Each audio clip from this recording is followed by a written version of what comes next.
كوي لواتن قضب معها وصدن يسديد قضب وحنا كمدها دتكي وحكسمي شرعية وسير كان هذا وحو شيغين محوها كوي لواتن قضب وككوبين هاي انت كلام يلا طوري مس وحاجر بوق يرو كلا محوها لقيبي كاسا شرعي نقونايو kana ordan waa laga guura marka inuu noo faahfaahiyo ayaan rabay oo intaas aan soo istaagay kan waa 38 qodob waana sharcigii hore baarlamaanka ansixiyay waxaan rabnaa horta versionka ama buuga aan haysto matiin bareysna labaad markaan tagno buuga sagaalaad ee buuga baargaraafka labaad wasiirku wuxuu sheegay inuu 22 qodob yahay sharciga baargaraafka labaad qodobka 13aad wax ka bedelida lagu sameeyay qodobka 13aad ku qoran iswaafajinay rabta inuu 39 yahay inuu 22 yahay hadduu 22 yahay wax ka bedelida qodobka 13aad meeshuu ka yimid oo aan 22 ku jirin in lagu soo daraa fiicnaan lahayd dib u eegista lagu sameeyay oo wasiirku maanta akhriska koowaad halkan ka sameeyay sharciga axsaabta waxa dusha uga qoran Abriil 2019 sharcigan markii ugu horeysay wuxuu kala hor yimid June 2016 maantana markii ugu horeysay waxa la soo jeediyay in isbedel lagu sameeyo sharciga qayb ka mid ah golahani wuxuu leeyahay dhaqan sharci marka wax laga bedelayo sida wasiir Khadiija ay sheegtay golaha in la wareeriyo ma in qodobka 13aad la yiraahdo waxa lagu saxayaa oo isbedel u yahay qodobka 26aad waxa loogu talagalay golaha in la wareeriyo wax la sameeyo la garan waayo meeshan dhaqan sahlan oo sharciyada wax looga bedelaa jira sharciga hore oo hal kolom ah sharciga isbedelka la sameeynaayo oo kolom kala ah iyo sababta loo bedelayo kolomka saddexaad intaas hadii la waayo waxa la rabaa in baarlamaanku sharciga hore oo wax laga bedelayo iyo waxa lagu bedelayo galuhu inuu ku wareero ayaa la rabaa golaha marka yaa la wareerin mudana wasiir waxa laga rabaa inaad sharcigi hore oo 2016 aad horta ka asagoo aan waxba laga bedelin aad hal kolom ka soo dhigto isbedelka aad rabto oo aad golaha u soo jeedinayso adiga xukuumadda aad kolom kale ka soo dhigto waxa la bedelay iyo sababta loo bedelay iyo mushkilada iyo ujeedada laga leeyahayna aad kolomka saddexaad ka soo dhigto oo maasanta sharcigan waa 38 qodob iyo 4 jadwal isagana la ansixiyay oo laga ansixiyay baarlamaanka la wada saxeexay waxa ku haboon in maaragtay sidoo yahay isaga sida loogu aqoon qodobada isaga qudhiisa u baahan saxid badan oo qodobo anigu aan ku arkay oo xisbiyada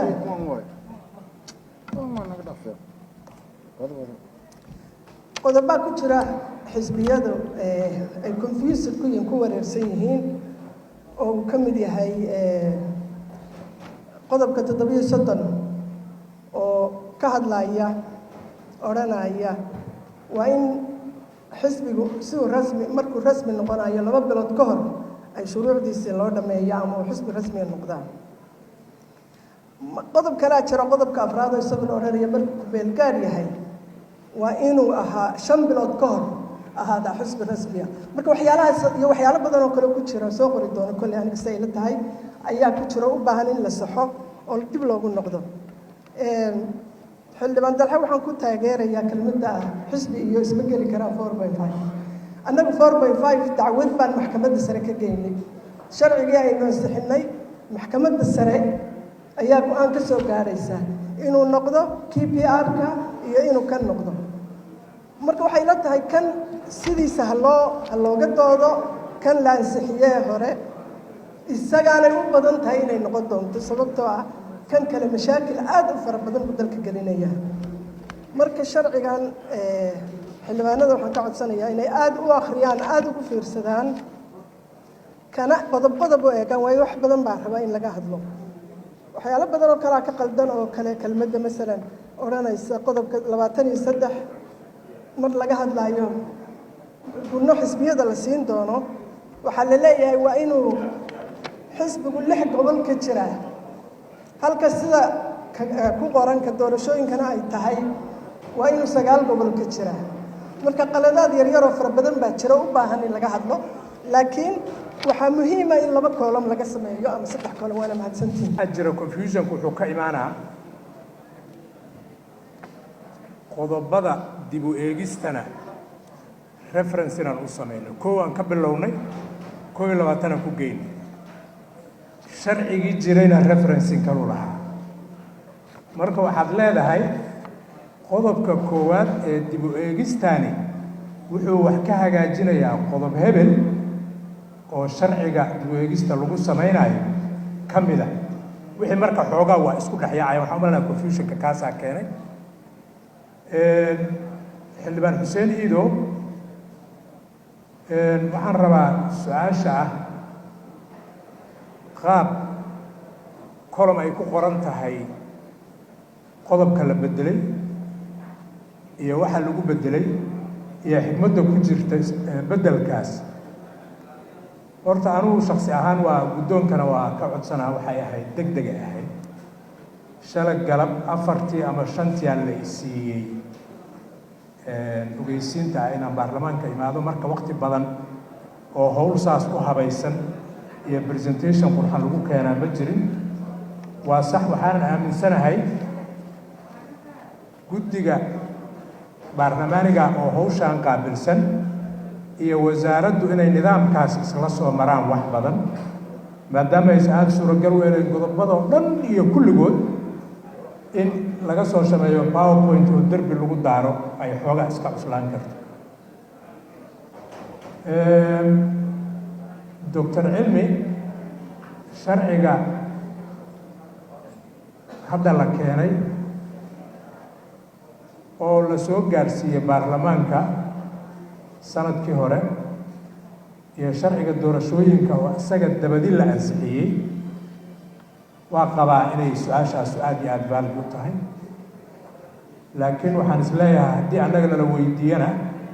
waa ku noqon karnaa haddii kale waxaan haysanaa fursadda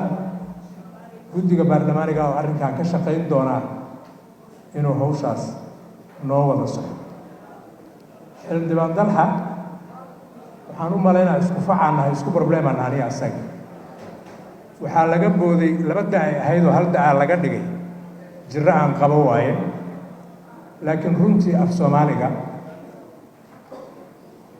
markii horena ma cimri dheerayn oo 72 ilaa 90 isagoo jiray oo 18 jiraha la kala tegay weliba xataa waqtiyadii dambe kutubta ku qoran af soomaaliga oo iskoolada lagu barto oo macallimiintii waxbarashada ka shaqaynaysa ay qoreen ama degdega lagu sameeyey ha ahaato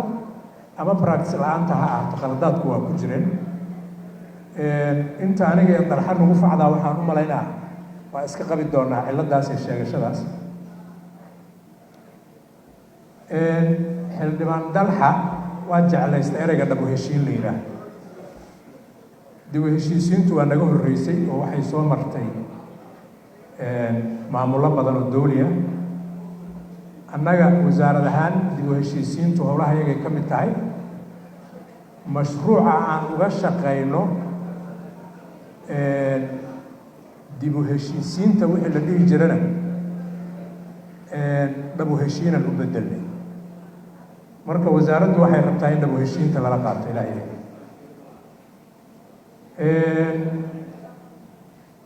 may iyo maxaa tiri iyo wax ka badan oo luqadaa oo af soomaaliya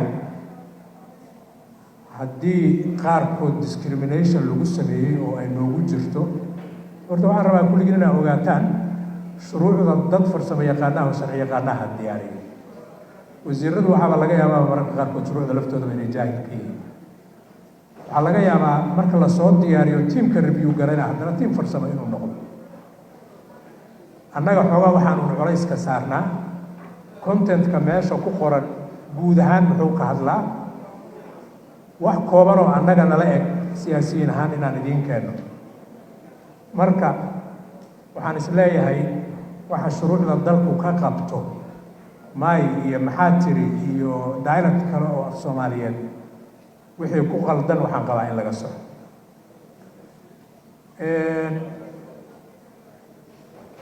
xildhibaan fawziya waxay xoojisay ra'yigii xuseen iidow xisbiga waa inuu ka jiraa 6 gobol mise 9 gobol wasiir fawziya sagaalaa qoran aan umalayna 9 qoran ma 6 ku qoran kaas